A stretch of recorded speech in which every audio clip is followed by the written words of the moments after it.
some questions of these four. And then if you guys have questions, I'm going to come around with the mic and let you ask questions. But in unison, I'm going to ask you to answer, what is the question you get asked most? How tall am I? How did I get so handsome? Come on now. There we go. Where do you get your protein? Everybody wants to know, of course, because, right, we can't build muscle without animal foods, right? That's what they tell me. So, going down the line, where do you guys prefer to get your protein? What is your favorite source of animal protein? Is it not working? I'm a bean addict. I probably eat a can of chickpeas every single day, at least. Wow. Yeah, on average. Wow. I love beans, and they work for me. That's awesome. I stick to a mostly whole food plant-based diet, so throughout the course of a week, I eat fruits, vegetables, nuts, seeds, grain, tofu, tempeh, seitan. All those foods contain all the protein that I need. And I actually don't focus on protein intake. It's not something I worry about. The human body requirement of protein is small. Maybe 5% of our calories coming from protein, 5 to 10%, even as an athlete.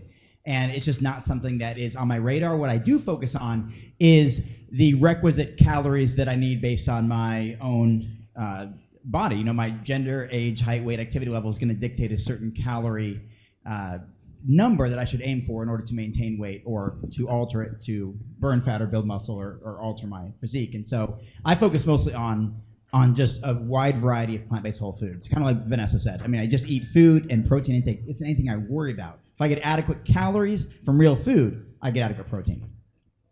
There you go. Good answer there. Like Robert, I don't obsess over protein. I don't count macronutrients as you heard a lot of people do nowadays. And I'm a high raw guy. I eat a lot of fruits. Fruits and smoothies are kind of what I primarily exist on. And I don't worry about protein intake because fruit has amino acids in it, phytonutrients, everything that your body really needs. And aminos are the building blocks of proteins when you get down to it. So eat your fruit. So that was actually going to be my next question. So Ella, do you count your macros? Do you? No. Okay, so you don't keep track of how much protein you get. No, I went through a period in my life where I now call it disordered eating because I was obsessed for quite a period of time with counting. And I was in the fitness industry. I was young. You're surrounded by literally meatheads. I've been vegan for 23 years, vegetarian for 30. So I'm built on plants alone. But in the fitness industry, you know, being a young person in the fitness industry, I wanted to prove that you could be strong and fit and have muscle on a vegan diet. So I got obsessed with it for a little while. The last 5 years of my life have been the happiest years of my life because I was able to get through that and start just living my life and eating for enjoyment. And when you eat whole foods, plant-based, and you eat a wide variety, you're golden, and you can have treats, and you can have fun, and you can go and on football Sunday, I have Gardein wings and drink beer. Like, that's what I like to do. So finding the balance that works for you based on what you want in your life and what makes you happy. Are you shooting for a specific goal? So maybe you'll do something unsustainable to get to that goal. But in general, to find kind of a way of eating that just works for you and your body, that keeps you strong, that keeps you healthy. That's what it's all about. So I'm really into intuitive vegan eating. Does that make sense? Yeah. I'm the same way. I don't care about macros, and I'm a personal trainer, and I don't have any of my clients count macros. I just make them stick to a whole food plant-based diet. If you're eating real food, you don't have to worry about that. You know, I make sure that they're staying away from salt, oil, and sugar, and those are the big things that, you know, it gains weight. You can gain weight very quickly, even if you are vegan. So for myself, I meal prep, usually once or twice a week. I make all my food at home. I'm very picky what I put in my body. I train twice a day, so I want to make sure I'm fueling my body the right way. I look at a meal this way. Is this meal helping me, or is this meal hurting me? Is this meal helping my performance or making me feel sluggish? So my meals, typically I make a ton of quinoa, a ton of vegetables, a ton of tofu, always have fruit handy. So it's there, so I'm not likely to grab something unhealthy. And I haven't been vegan as long as Ella. I'm only 22 years vegan, not quite 23. December is 23 years. So we're getting there. Well, not too far behind. And the interesting thing about my background, I grew up on a farm, and I really wanted to be this big, strong, truth be told, professional wrestler back then, growing up in the 80s and 90s. And when I became vegan, I was 15 years old, and I only weighed 120 pounds. So, becoming a pro wrestler wasn't really in the cards for me. It wouldn't seem like, and the internet wasn't really around yet. It was just coming of age. There weren't a lot of resources and such. But over the course of the years, I got up to 210 pounds. So I put on about 90 pounds of mostly muscle, of course, and went on to be a multi-time champion bodybuilder. And I say that because, again, like Ella and like Vanessa too, vegan at 18 years or so, I mean, really truly built by plants. Because you see this all the time, that these athletes, and especially celebrity athletes, they became vegan a few months ago, and the argument always is, well, for decades, they built their muscle mass on animal protein. Well, that's not the case for all of us up here, and so I think it's important that we do share that. And for me, again, I like to look at food from a nutritional return on investment standpoint. What's the best ROI that I can get from this food? What are the best sources of vitamins, minerals, amino acids, antioxidants, water, fiber, the things that I need to be at my personal best? And the more that I stick with that, like really transparently with consistency and true accountability, that's when I'm at my best. Vanessa and I were just talking about this over lunch. There was times when I'm not at my best, when I'm feeling down or I'm injured, and I eat a lot of frozen burritos and vegan mac and cheese, and I feel like, well, I can't train, I'm kind of frustrated. And guess what? My body fat goes up. My body fat goes up, and because I'm consuming really concentrated calories, but I'm not expending them, I'm not burning them off. And that's problematic, because like Dr. Clapper said, it doesn't matter what we say we do, or what we post as our Facebook status update, or what we write on Twitter. Look at my workout today. Excellent. Well, high five, but what about yesterday, or the day before, or last week? Hey, we're talking about today. It's the only time I've been there in a week. So again, nutritional return on investment for me, a wide variety of fruits. One time I had 19 different types of fruits at home at one time. It's not just apples, bananas, and oranges. There's much more out there. Vegetables, I like a lot of root vegetables. Potatoes, yams, sweet potatoes are our favorite. Broccoli and some dark leafy green vegetables, spinach, kale, collards, others. And big fan of burrito bowls. I mean, just love it. I could, beans and rice and avocado, lettuce, tomato, peppers all day long. And that is basically how I roll. What was the question again? I just took it way up. I don't even know where. All right. I'm going to try to bring it back. Well, I guess I'm the oldest and the youngest up here. I'm probably older by the calendar, but yet youngest in veganism. October 1st will be 7 years vegan for me. And I think it was a macronutrients protein question. I don't do that either. I don't do it for myself. I don't do it for my clients. I follow the logic of Dr. Campbell, let your body do the math. I mean, a lot of people are obsessing, especially over protein, and you see the guys, in the gym, in the fitness world, hey, man, what you have for breakfast this morning? Oh, well, I like 20 chicken breasts, 6 cans of tuna, 12 egg whites, and a bunch of shakes. Yeah. And how much of that is your body going to actually absorb? You took in 500 grams of protein, and where's the rest of that going? Because your body is only going to use that minimal amount that it actually needs, and the rest you have to excrete. Think about your liver. Think about your kidneys before you go into that. I don't count macros. I don't obsess over it. When I first went vegetarian, my family was worried about me. My aunt, who's a nurse, she's been a nurse since Florence Nightingale. She was like one of the original OG nurses, you know what I mean? So she was like, where are you going to get your protein? I'm like, well, as long as you've been a nurse, how many patients have you had with protein deficiency? 0? How many have you had with cancer, diabetes, high blood pressure, hypertension, and everything else that you see there, chronic illnesses directly related to her dietary choices. She sees it every day. Still didn't make a believer out of me because they invested in a plot. His ass gonna be dead in a month. They're gonna put me in a hole. But I'm still here, still standing, 7 years, vegan, 5 years prior to that, vegetarian, so I haven't had meat in almost 12 years. Unlike these 20, 30-year veterans up here, I'm coming up though. So,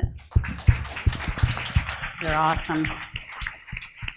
So who wants to talk on how protein is built and whether or not plant foods actually contain those building blocks? Yeah, there's something called a protein digestibility corrected amino acid score that rates the quality of protein bioavailability, absorbability, digestibility, usability, and they can compare different sources of protein. So you do a whey protein, a casein protein, a soy protein, a rice protein, a hemp protein, pea protein, something like that.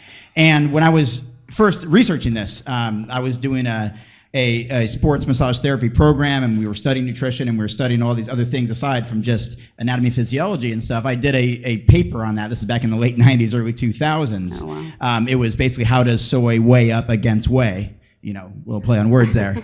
I was clever, 19-year-old kid, keeping it real. And so things like organic soybeans, we're not talking about isolated soy protein or soy protein isolate that is largely considered an unhealthy food. It's in a lot of processed foods. It's a filler. It's not all that great for you. But organic, just organic soybeans had a great protein digestibility, corrected amino acid score.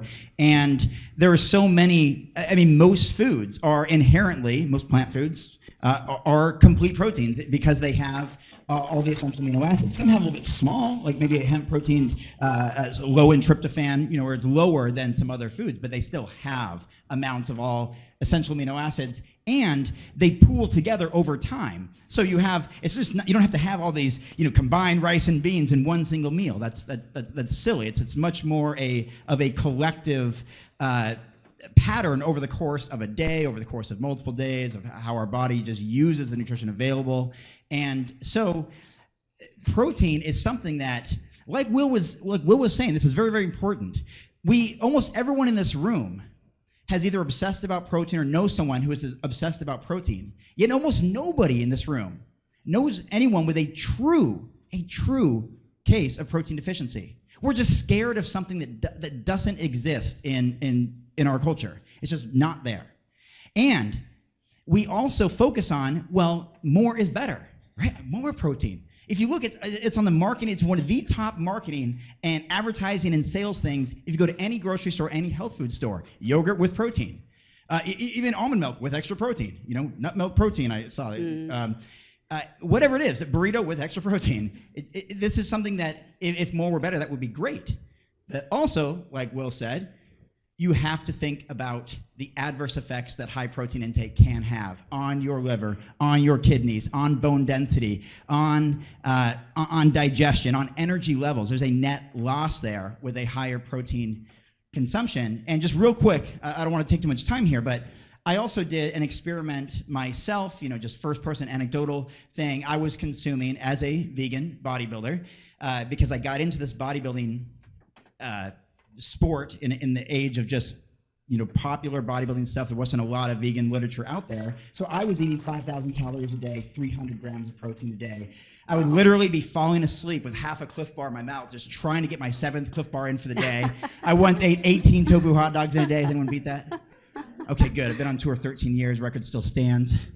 Yes. And I didn't feel great. Put on some muscle I put on some muscle. Yeah, I was eating just thousands of calories. But then I took Dr. T. Colin Campbell's plant-based nutrition course through the Center for Nutrition Studies. I decided I would give a low-protein diet a try. Long story short, I cut my calorie intake down to about 3,000, which is more in line with my actual body needs. And my protein intake was down to under 100 grams a day rather than 300 grams a day. And I actually built more muscle, felt better, had better athletic performance. I was training with Vanessa, and I was the biggest and strongest I'd ever been in my life during that period. Wow. And that was on a lower protein, high real food diet. So that's my take on protein, and I'd love to hear, because it is the most important topic as athletes, plant-based athletes. I'd love to hear some other people's perspective too. Yeah, Yeah, no, is there more that we want to know about protein? I feel like that was pretty good. I Will, come on, drop some knowledge on us. All right. So I'm gonna go back to the fruit. Now, fruit is full of, as I said earlier, amino acids, phytonutrients, vitamins, minerals, and actually, I'm gonna spin off the protein a little bit and talk about hydration. A lot of people drink water constantly. Talk about they drink a gallon a day. I always tell my clients first and foremost, as well as myself, focus on high water content fruits. Because with the water, yeah, you'll get hydrated, but with the fruit that's high water content, you're getting that dose of vitamins, minerals that I spoke about. So it's better for you. With the proteins, we talk about the powders and like that you see in the stores, they've been so isolated and concentrated that your body doesn't recognize isolated chemistry like that. Nutrients are meant to work in synergy. Like if you take an apple off a tree, that's by nature. A man cannot duplicate that in the form of a pill or a powder. So when you see these protein companies doing that, it's all propaganda, and they put a spin on it, and it's at the toll of our lives. Seriously. People are getting sick. You see so many dialysis centers popping up because we talked about how your body, the liver, kidneys have to filter that stuff out, and it's really putting a burden on us and on the sick care system, because we don't have a true health care system in this country. It's sick care. It's just try to manage a sickness until you pass on, and of course it's to the profits of pharmaceutical companies. Am I getting too deep? Go for it. So I don't want to Get go on down that there because I don't soapbox. know who's in this audience, and I'm with my wife, and I got to make it back to Arizona. No, but seriously, focus on getting your amino acids, because you don't want those isolated, concentrated proteins, because your body has to, like I said, what it doesn't absorb, that minimal amount, it's going to have to break down to amino acids anyway. Then those aminos are going to give you that, if you want to say, complete protein that your body truly needs. And as you mentioned earlier about the amino acid pool, we all have that ability, and it's trace amounts of essential versus the non-essentials, which your body actually produce on its own, the amino acids that you really need. If I take in 50 grams a day, when I actually tried to track it, that's a high day for me. I'm typically averaging around 30, 35 grams of protein per day, and I never had any issue building muscle. I haven't died of a deficiency yet. Maybe tomorrow. And you can bench press almost 3 times your body weight. Yes, I'll be signing my bench press, my body weight book out front if you want one. I'm going to go out here and take a question. Who had their hand up? Oh. I saw a hand right there.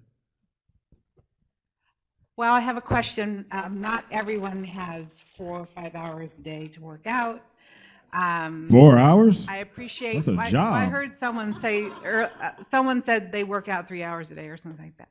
But anyway, what I'm what I'm saying is not everybody has, let's say, the resources, the physical ability, or the time to work out as much as maybe other, bodybuilders as you do. But yet we want to be fit, we want to be vegan, and we want to lose weight. So how do you balance the activity, maybe limited activity, with the calorie-dense foods to keep your weight down, stay active, maybe even with the limitation? I'll give you my example, a knee.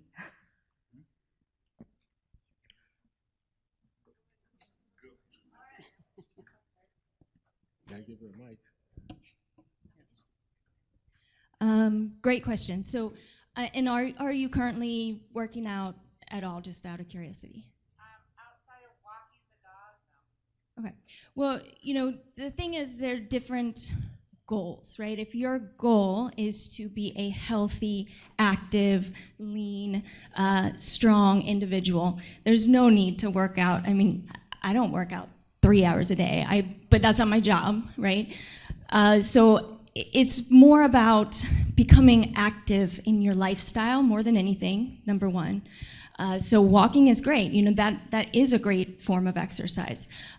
Yoga is a great form of exercise. That's something that you can do at home in your living room. And that is strength building. I do a lot of power yoga. That took me a long time to get into because I'm an intense person and I like kickboxing more than anything. But when my body started to break down, because I wasn't taking care of it, you think that working out is taking care of it, but working out too much is not taking care of it as well. So there's the balance to find there. And then again, it always goes back really to balance and to eating whole foods and plants. And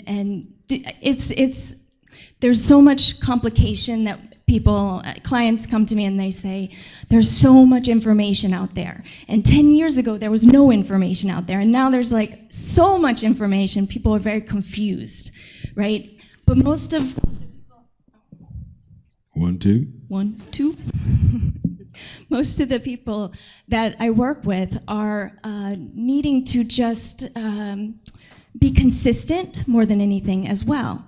So when they're saying, nothing's working, I'm not losing weight, and I'm like, what are you eating? And they're like, no, perfect, I'm eating perfect. I'm eating just plants, except, once a week I'll have my cheat day, and I'll eat pizza and some donuts, but that's just once a week.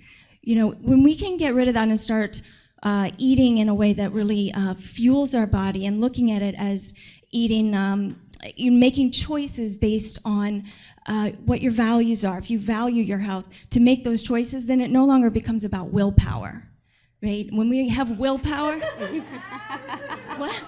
It's always about sorry. willpower. Oh my gosh. Thank you. I'll be selling my willpower shirts out front too, next to my bench press 3 times your body weight book. Woo, blunder. It's all about willpower. It is all about willpower.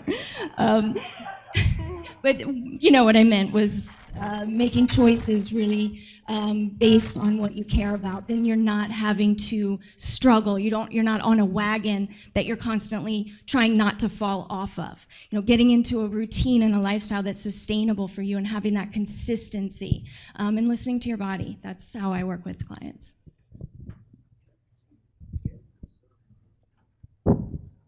Can I just add something real quick? Is that okay?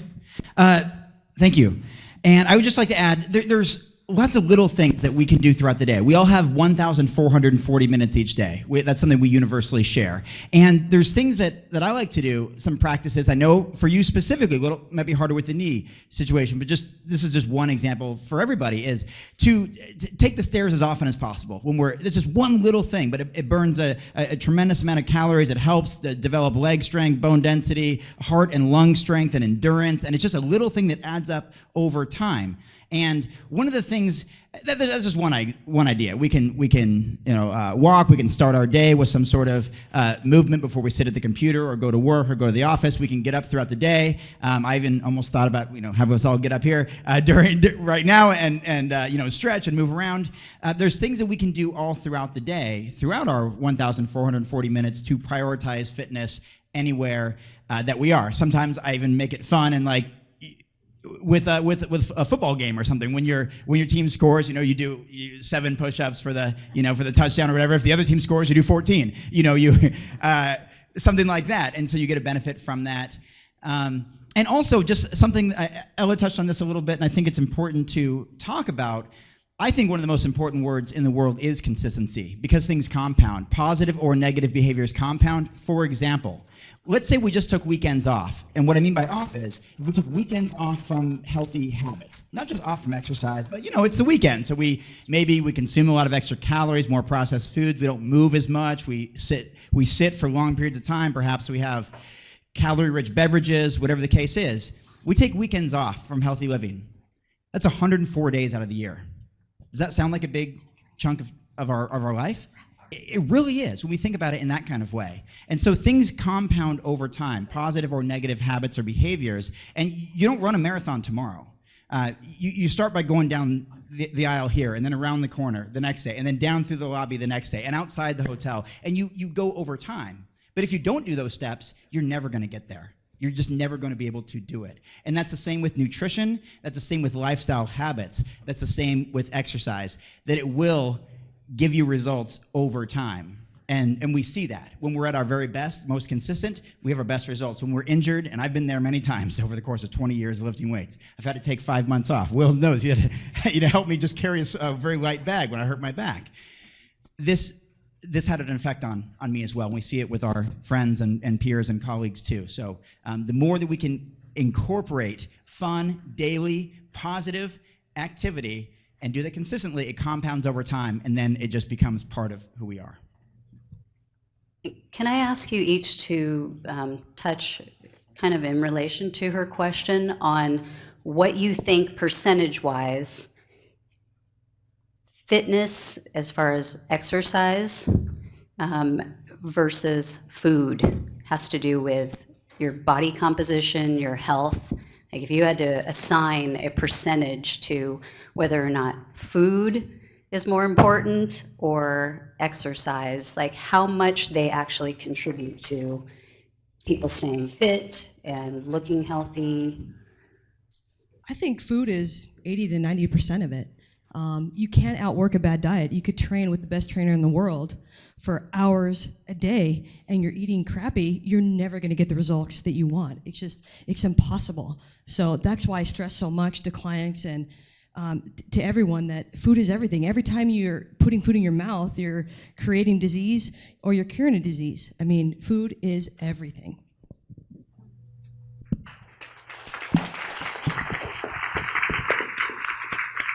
Yeah, I was going to say about the same, 85-ish%, something like that, if you had to assign a percentage. But yeah, I always say you can't outrun your fork. You can't outrun your fork. It's just doesn't work like that. And it's not calories in, calories out. There's a huge quality of calories is completely different. So when we're looking at, oh, but I'm burning 1,000 calories, and then you go throughout your life, okay, I'm gonna eat this, and then I'm gonna punish myself for eating that by exercising. Exercising is supposed to be a joy. It's supposed to be what you want to do for yourself, not because it's a punishment for what you ate yesterday. So I always like to separate food from exercise. They're each their own thing, and you don't do one to make up for the other. Does that make sense? Yeah. I have to say I'm in agreement with them too. I usually say it's about 85% nutrition, of course, what you put in your body, and exercise is just a perfect complement to help you reach your goals, aesthetically speaking, anyway. With what I do at my studio, I focus mainly on cellular health. People come in from all walks of life, and when, if it's somebody that's overweight, obese, or whatever, most people see somebody that they're greedy, gluttonous, or whatever. I see somebody that's starving on a cellular level. If you fix what's going on the inside, it'll show on the outside. So my main focus is always on nutrition first, and I just kick their butt for the fun of it. So no, and like you were mentioning earlier about 3 hours or whatever, at my studio we do 30-minute workouts. They're short, fast, you can get on with the rest of your life. You don't have to spend hours in the gym. It's about what you do when you're there, and in that 30 minutes we get a lot done, and it seems to work that way. So if it ain't broke, don't fix it. Ain't that what they say? Something like that. If it ain't broke, don't fix it. Right. So yeah, nutrition is going to be the driving force behind it. Exercise just complements it, in my opinion. Thank you. We have a question back here.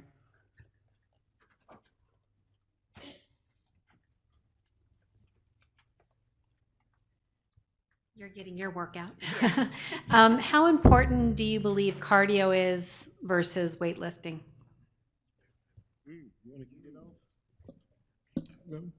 It just depends on your goals. I don't know, if you're, in my opinion, strength training burns fat and builds muscle. You get more bang for your buck strength training than you are just on the elliptical for an hour. So, and women are famous for this. Women at the gym, they're on the elliptical for an hour or the treadmill, trying to burn fat when you can burn more fat in half the time doing high intensity interval training with Will, incorporating both in 30 minutes. Yeah, I agree. First, it depends on what your goals are, and the way my philosophy on that is, I say women. I'm not picking on women. They say typically you have an apple or a pear shape. You can do as much cardio as you want for as long as you want, and over time, with consistency, you will become a smaller apple or a pear. However, lifting kind of reshapes the. Did I miss something?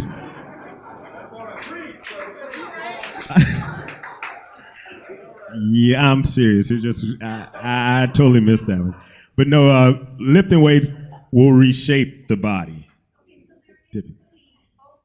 No. I'm not saying it's not important or necessary. With cardio, of course, that's going to improve your cardiovascular endurance. You get a lower resting heart rate. So there are true benefits to it. And if done properly, you will burn fat. You can do that. So I'm not saying it's not necessary at all.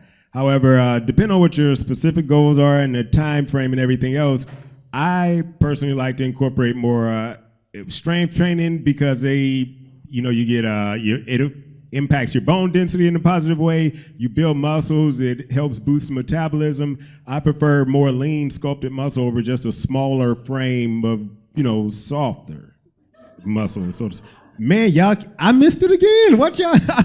Am I missing the jokes?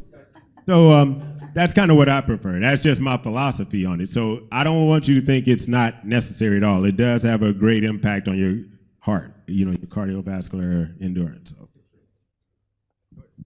And if I may share, in my opinion, obviously, again, like we all said, it depends on your goals. If your goal is an endurance sport, cardio needs to be a big part of it. But even when it comes to burning fat, which is the goal of almost everyone in this room has had that at one point in their life. I've had it, a million times as a bodybuilder. We all have this at some point.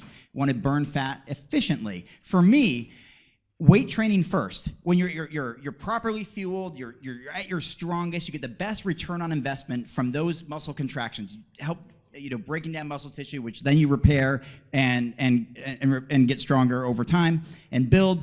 And then following that, if you have the time, maybe it's 45 minutes of weight training, immediately following with cardiovascular training, where you can get into a more efficient fat burning zone after you've burned through your glycogen stores. You burn through your carbohydrate fuel through exercise over time. So for me, I think, and just to clarify, I think it's totally fine to warm up for 10 minutes of cardio. People, when you're asking the question, cardio or weights first, which one goes first?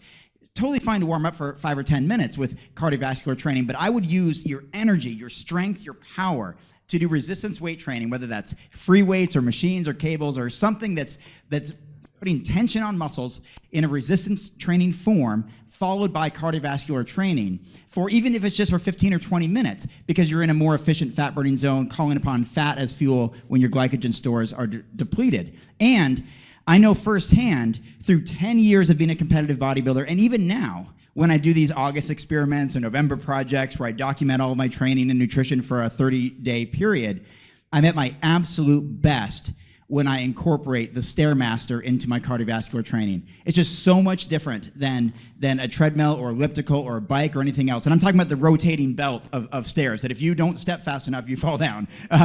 Not a stair stepper, but a Stairmaster. That thing, it's just such an effective form of cardiovascular training. And also to your question over here earlier, I just wanted to add too that exercise, Ella mentioned this, exercise should be fun. When I do cardiovascular training, I live out in Arizona, I go for a hike behind my house where there's fields of cactus and wild horses and all that, and it doesn't feel like exercise or training, but I'm burning calories, I'm in fresh air, I'm in sunshine, enjoyment. Sometimes being inside a rectangular air-conditioned box with a bunch of strangers is not the most inspiring place to exercise. I know Vanessa runs hill sprints. She absolutely loves it. We did that for her birthday. What do you want to do, Vanessa, for your birthday? I want to run hill sprints. So we did. But that's what it's outdoors, it's pushing yourself, it's being out in nature, it's something fun. So there's going to be benefits to weight training and cardiovascular training, and you can incorporate both to reap both benefits. One more thing I'll add.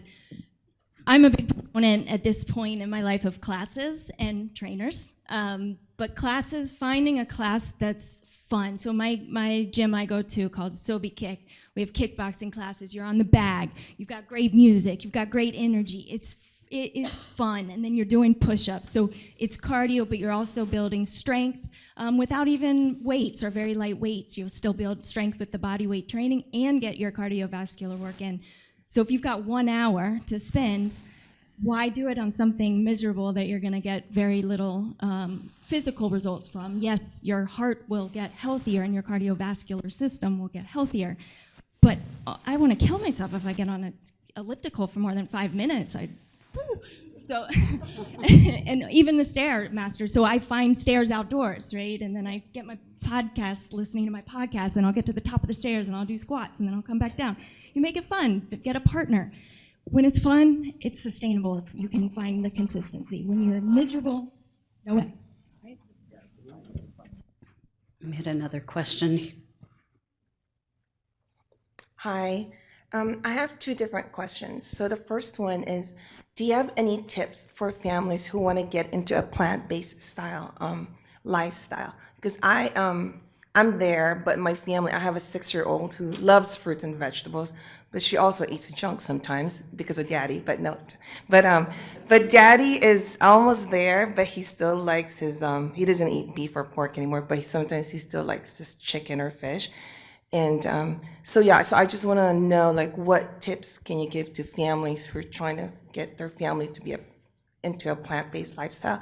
And my number 2 question is, I signed up to compete a few years ago, and that was like eating all the meat and stuff like that, and working out a lot. Unfortunately, I got sick, and I'm still battling the disease, and so I didn't continue on to that. So, but anyway, I'm on a plant-based style now. Do you have any tips for someone who's trying to get back into competing again, but on more of like a plant-based style approach? All right. Go ahead. Oh, okay. So we'll start with the second question first. Well, congratulations, you're plant-based now, you said. So let's acknowledge that first and foremost. So being a plant-based competitor, you don't really, as far as your training, and it depends on where you are and everything else. I don't know where you are in your journey and where you're trying to get as far as being stage ready. But you don't really switch anything except your nutrition, of course. Your training, if you're working with a coach or whatever, or doing your own thing, I would keep that the same based on where you got to kind of look at your body. Everybody's can be an individual, depending on if you're lagging in some places, you may want to turn up the training there for the stage. As far as the family aspect of it, how to get more people involved, or the whole family, more people. Let's say you're doing most of the cooking, I would think, or shopping for the family, so just keep buying plant-based items. As far as the hubby is concerned, if he's kind of on the fence, I don't know what it is, because a lot of guys have ego that I've met with this whole plant-based thing. They think they're going to lose their man card if they eat some damn plants. They're not going to be as manly, not as tough. So you can always connect with he can connect with other vegan athletes, male, on social media. There's tons of research out there, but I would suggest just keep buying for the family. A lot of times I'll have a client, and it's typically the wife or the mom that starts training with me, and I only promote plant-based nutrition. And once she gets involved and the family see how she's doing better, they eventually shift that way. And it's just kind of a gradual process without forcing their hand, so to speak. You just continue to do what you're doing and set the example.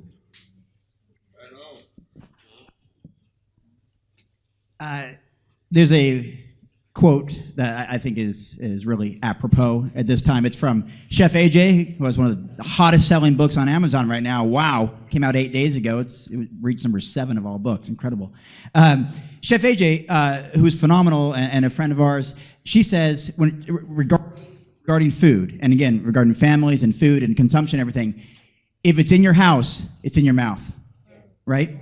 And this is true for fitness-minded people too, that there are going to be times when you're tired and you don't, and you're looking for something to eat, and you're home for the night, and you don't want to go out to the grocery store, to your health food like Sprouts or Whole Foods or any kind of market, and there's chips in the house. There's frozen, I don't know, burritos or mac and cheese in the house, and you're like, well, why go spend money or go spend time? I'm already home for the night, and you're going to just eat that stuff up. So one of the best things we can do is keep animal products out of the house, but also not in a way that people in our family feel deprived. One of the ways that I heard Brendan Brazier talk about this many, many years ago, probably 15 years ago, is that it's about adding more things in, right? I mean, how many things have you not tried yet? I mean, I mentioned earlier I had 19 different types of fruit in my house at one time. How many people in this room maybe haven't even had 19 types of fruit ever in their life?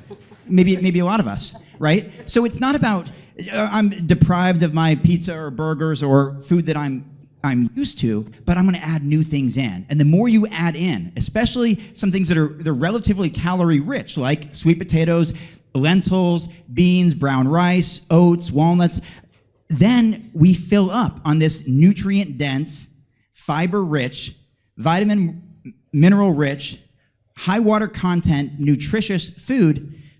I don't want that stuff anymore now. I don't want the animal-based food. I like the way I feel now, or I'm already full. There's no room for it. So those are a couple things to think about as far as the family goes. And like every speaker has said already today, leading by example is one of the best things that we can do. Lead by positive example, and make sure. It's kind of a cliche comment. People, when we're we're new to veganism or something, and we're preparing a dish to take to a holiday or some gathering where it's mostly a non-vegan, non-plant-based audience. We often say, make sure it tastes good. Bring something that's really good, because if someone's first introduction to plant-based food is like, ugh, you lost them. So try to find the best stuff. So if you know your husband or your family or relative or child likes something, let's say it's lasagna, there's amazing vegan plant-based lasagna. There's amazing plant-based anything. And so that's one way to introduce that lifestyle to people. And just real quick to add to what Will said, there's, as far as the bodybuilding thing, there's, I've written 3 books about it. I run veganbodybuilding.com, although it needs to be revamped, which it is right now. But there's online resources like those, nomeatathlete.com, veganbodybuilding.com, vegan fitness. These are places where you can learn about people who are actively doing this, competing as plant-based athletes, including at a high level, like Nimai Delgado, who's on the cover right now of one of the most famous fitness magazines in the world, Muscle and Fitness Magazine, in every airport, every grocery store, and he's a vegan bodybuilder, and it says vegan bodybuilding right on the front. And that magazine is usually reserved for The Rock and John Cena and Terry. Exactly, it's a big deal. So the resources are out there now, and times are changing, and it's game changing, actually. It was a reference to a new film coming out about plant-based athletes, Game Changers. So keep it on your radar.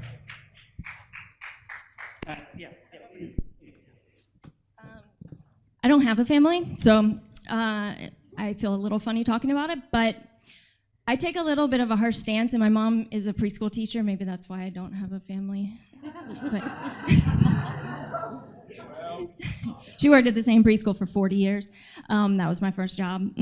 Okay, so anyway, but when it comes to young children, though, this is what you're feeding them, either medicine or you're killing them with your food. And so when I hear parents say, oh, but my 4-year-old doesn't like that, so I'm going to give them what they like. They like chicken.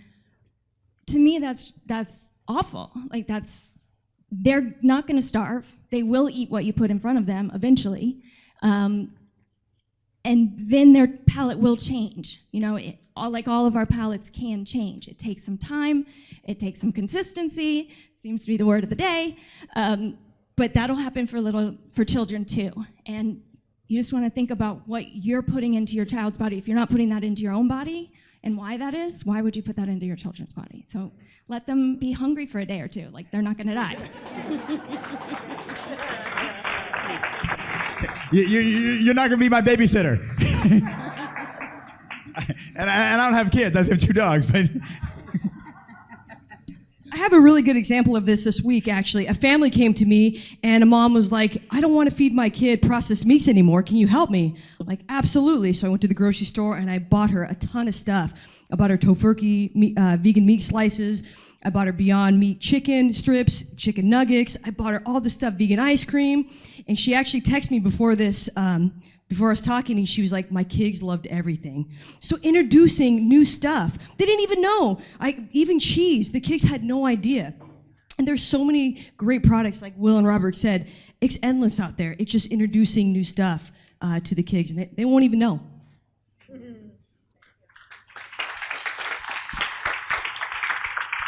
Any other questions? No. Okay. I'll make my way forward.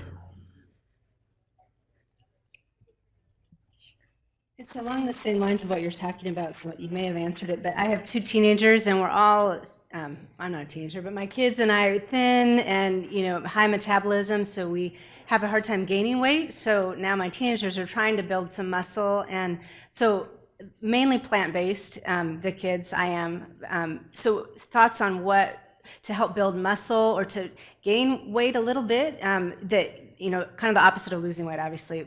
Any thoughts on that? And I appreciate the last things you just shared too with the tofu-based food. Second one, maybe a quick thought on osteoporosis with, you know, walking or something a 50-year-old person could do to kind of help with that too, in the spirit of strength-based training. Thank you. I'll answer the first one. If you're trying to add, you know, more calories, a great thing to do is to add a very high caloric shake. For myself, I love making with spinach, a ton of frozen fruit, bananas, cherries, mangoes, and I throw in oats, unsweetened coconut flakes, hemp, all that stuff. It just adds a ton of calories, ton of good calories. So it's just a great way to get a bulk of your calories and nutrients in one meal. And I'll try to be brief because I know that's not my forte, strong point. But I was a 120-pound teenager. I was a 5-sport athlete in high school. I even went on to be a collegiate athlete. I was a long-distance runner. And around age 19, I decided to make that switch, and I put on maybe 45 pounds, again, on a plant-based diet, and all of a sudden became a bodybuilder and became a champion bodybuilder. And it was something that was a strong passion. Like, I wanted to do it, so I really worked hard. Like, regardless of what that is, whether we're talking about burning fat or running a marathon or anything else. I mean, it could even be academic or something else. But if we put that hard work and passion into it and do the actions necessary to lead to that result, as long as we know what those actions are. So like Vanessa's saying, we've got to, if we naturally just burn calories like crazy and it's hard to maintain muscle mass, that's what we call in bodybuilding as the hard gainer. I was one of those. I was naturally a skinny runner. I was really fast. I was great at it. Maybe I should have stuck with that sport. Bodybuilding was very hard for me. It took a lot of discipline. It took a lot of focus. But I was able to do it because I ate the requisite number of calories and combined with resistance weight training on an absolute consistent basis that led to those results. And so I think one thing, I don't want to get lost in this, where a lot of us are saying, you don't have to record anything, don't count your calories, don't focus. But sometimes I stand alone when I say this, but how can you possibly create a nutrition program for a specific objective if you have no idea what you're doing right now? Most people, I can promise you, almost everyone in this room doesn't know precisely how many calories they expend per day and precisely how many calories they consume per day. But knowing that gives you total control over burning fat, building muscle, understanding what your daily habits are, foods that you really like, habits you don't know about. So I think Dr. Clapper said this, for 5 days or so, document.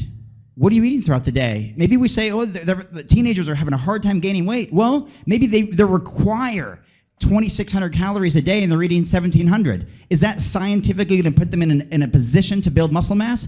Absolutely not.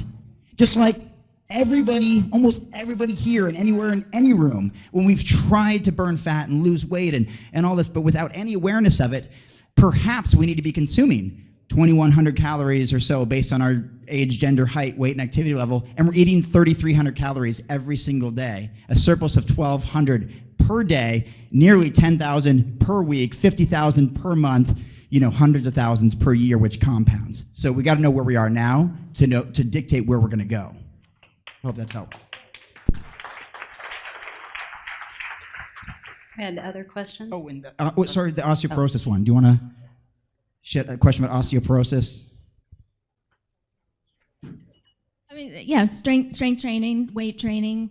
Yeah. Do you do any of that now? Do you guys? Walking. I have fibromyalgia, so I can't do a ton of the weight training. I'd love to, but I swim and I walk a little, but I know swimming is not great for that, so I was kind of brainstorming. I take stairs when I can, those kinds of things, but. Yeah, it's the weight training, from everything I know, is where it's at for that. I don't know. Yeah, definitely. Start out gradual, even if you have to modify some things, but you definitely want to incorporate some. I think I may have said something earlier about bone density when it comes to strength training, how that's one of the benefits from it. So find a modified program that works for you. I mean, I don't know what your exact limitations are. You mentioned the fibromyalgia. anything else you may have going. Typically, people have shoulder, hip, elbow, knee issues, and may have a limited range of motion, but you can find different ways to, work through it with a modified program. And if all else fails, go to WillTucker Fitness TV on YouTube, and you'll see some new workouts every week, and they're free. That was my shameless plug. Any other questions over here? Yeah. Thank you. You can hold it. Oh, sure. So I have a question about breakfast. Do you guys have any great ideas? I've got 2 boys that are 6 and 9, and I struggle with healthy breakfast. We're gluten-free, soy-free. They won't eat smoothies or drink smoothies for breakfast, and chia pudding is out. So do you guys have any good, nutritious ways that I can start their day? Like Ella said, starve them. I have done that, actually. I'm kidding.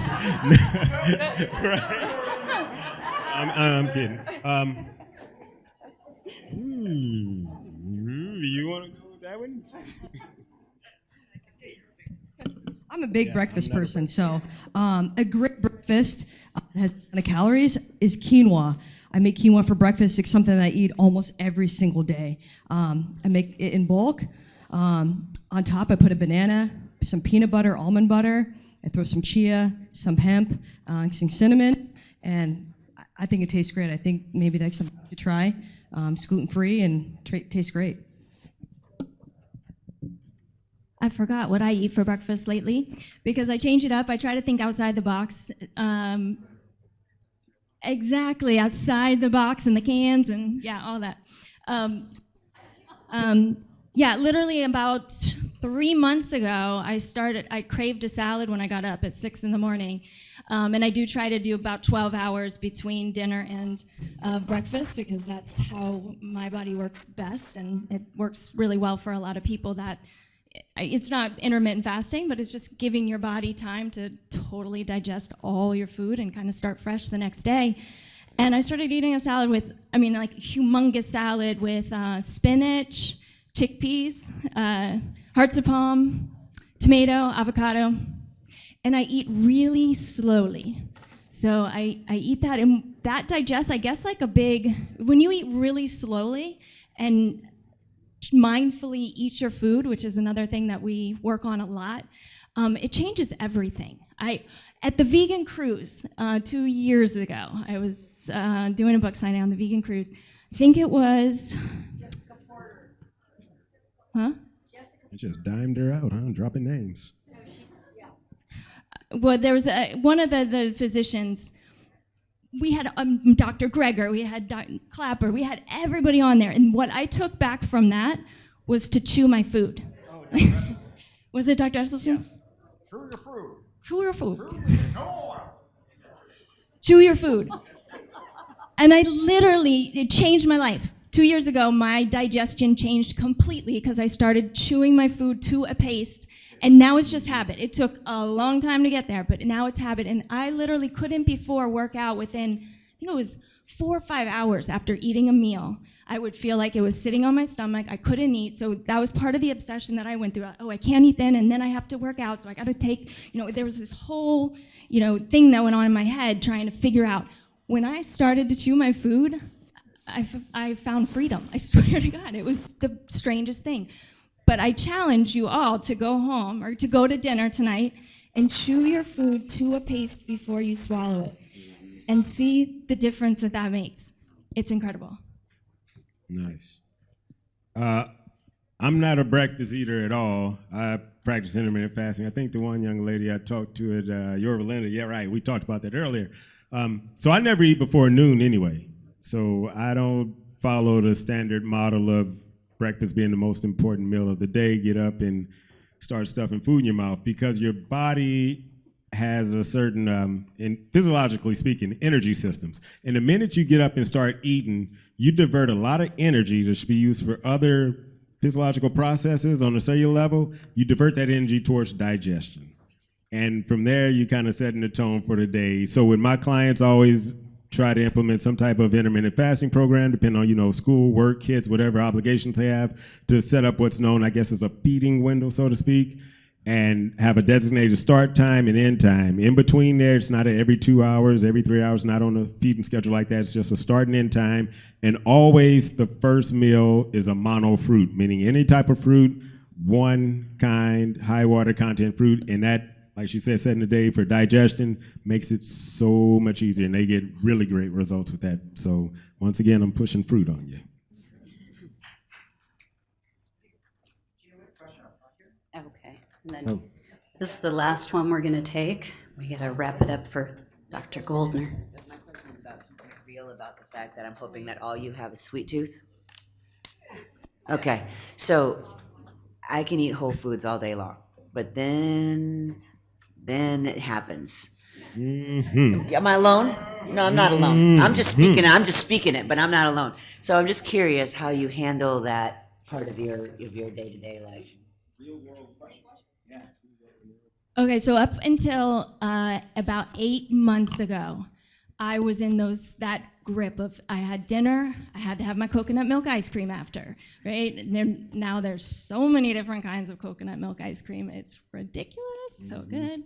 But I found myself in that exact space where after dinner, I craved something sweet, and it was like I couldn't go to bed without eating something sweet. Something got into me. I decided, I don't know, I didn't really do it on purpose, but for about a month and a half, I think, I cut out all sugar, not fruit. Not fruit. Don't worry. Okay. No, I was Watching addicted. you. I was addicted. I was addicted to pineapple for a while for breakfast. I ate one entire pineapple a day for about, I think, a year. That's that all or nothing mindset. But that worked for me. Now a salad works. I don't know. But I went without sugar. I mean, I never thought this was possible. People said it before. I never thought it was. I literally do not crave sweets anymore. It's insane to me. I love life. I love life even more, that there can be, somebody, I can have a bite of cake. It doesn't even taste that good to me anymore. So that's one option if you haven't tried that, if you want to. Otherwise, eating, there's in my book, for example, I have so many recipes where you can blend something up in 5 minutes, make your nice cream with banana, with totally whole foods. You can make sweet treats with whole foods. Dates are a big whole food to use to sweeten things. But I'm telling you, I don't even crave it anymore. It's the most bizarre thing, and I'm sharing. Yeah, I definitely do crave a little bit, but if I have something, I'm not going to beat myself up over it. We were at Native Foods today, and I was like, yo, do you see that peanut butter parfait? Oh my gosh, it looks so good. And I'll eat it. I train hard. I'm going to treat myself once in a while. I just don't do it all the time. It's consistency. I eat clean every single day, and on the weekend, if I want to go have, a vegan burger with a friend or a cookie or whatever, I'm going to eat it because, I earned it. Well, I like this last question, keeping it real, because we're all champion athletes, but we're also, we live in the real world too, and we want to be relatable too. And, I've said recently that if our diet is really truly clean, I'm talking like actually documented, accounted, I really eat 85% of my total calories from plant-based whole food. You could have cake every single day of your life. The problem is, most of us, almost everybody here and everyone we know, has processed food for breakfast, for lunch, for snack, for dinner, for dessert. In some capacity, there's some sort of processed food in there, sweet or refined or, sugars, flours, whatever. And now all of a sudden, the majority, not the weight of food or the volume of food, but calories, which is the thing that matter, is actually most of what we intake is bad for us. And so now we add sweets on top of that can be problematic. So what I do, my favorite thing is really getting back to nature and eating fruit. The sweetest, tastiest. I spent recently 3 weeks in Asia, 3 weeks in Australia. The types of fruit that is available throughout the world, and you can get them all here too. Amazing fruit grows in California, and of course, if you want more exotic stuff, there's Asian markets all throughout town, and you can try different things like mangosteen that maybe you've never had before. Or try some chirimoya or guava or whatever the case is. is the ultimate sweet food. Is, I mean, it could be simple as blueberries. Or like a treat like frozen grapes. Everyone tried that? Like put grapes in there. Oh man. Tiny Woo! everything. Oh, game over. Game, set, match. Frozen. I thought you were gonna drop the mic. Yeah, I agree with everything they said, especially what Ella said. Your palate will change over time as you start to cut the cravings. But like you say, keeping it real, I indulge sometime too. But like Vanessa said, I don't beat myself up over it. I know the next day I'm back on my game and doing what I do, intermittent fasting. That seems to change my palate. Like for the last competition I did back in 2015, I was doing a 23-hour fast daily. I had a 1-hour feeding window that I limited myself to. And by the time I got to breaking that fast with fruit, it tasted like candy. I mean, it was like I was eating Skittles or something. I mean, it was just so juicy and sweet, and you could taste the sugar. And it's not the refined sugars. We're talking about sugars from the earth, natural sugar. It was a seed. It was water on it and sunlight. And that's going to be your best bet for sweets. So the minute you start to change the palate and cut back on the processed refined sugars and start to evolve, you'll notice that fruit has literally life and sweetness to it, and you'll think twice about having processed, whether it's coconut ice cream or whatever. You can do it, what is it, an ice cream with the bananas and dates, and you'll get that natural sweetness, and it's better for you. I guess that's a wrap, y'all.